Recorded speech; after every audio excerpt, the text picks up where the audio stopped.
But yes ఇప్పుడు చాలా కామ్గా ఉంది ఆంధ్రప్రదేశ్ అని సైలెంట్ అయిపోయారు. బట్ స్టిల్ మళ్ళీ టీడీపీ పార్టీలోనే ఏవైనా తప్పులు జరిగితే విజయ్ చౌదరి గారు వాయిస్ రేస్ చేస్తారు, మాట్లాడేస్తారు. డెఫినెట్లీ పార్టీ మీద కాదు, తప్పు చేసినోడి మీద. పార్టీ ఎప్పుడు నిబద్ధత గల పార్టీ. మీరు గుర్తుపెట్టుకోండి, శ్రీ నారా చంద్రబాబు నాయుడు గారు స్థాపించిన అన్న ఎన్టీ రామారావు గారు, ప్రజెంట్ మా యువనాయకుడు లోకేష్ అన్న, వీళ్ళందరూ మహానుభావులు అంటారు. కానీ చిన్నా చితక ఎవరైనా తప్పు చేస్తే, అది ఎమ్మెల్యే లెవెల్లో అయినా మినిస్టర్ లెవెల్లో అయినా ఇంటెన్షనల్గా తప్పు చేస్తే ఈ విజయ్ చౌదరి భయపడకుండా మాట్లాడగలడు వాళ్ళ మీద. డెఫినెట్లీ వాయిస్ మాత్రం తగ్గదు. సో ఇలానే ఉండాలని నేను నిజాయితీ నిబద్ధత గల తెలుగుదేశం కార్యకర్తని, ఎందులో భయపడను.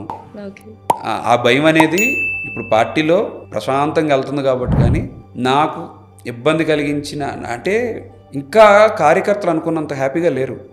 కార్యకర్తల పనులు ఇంకా రెవెన్యూ సెక్టార్ వైపు కానీ, పోలీస్ సెక్టార్ వైపు కానీ, ఇంకా ఇప్పుడు కొత్త తరహాలో వైసీపీ బ్యాచ్ చేస్తున్న తరహాలో ఇంకా కార్యకర్తలు ఇబ్బంది పడుతున్నారు.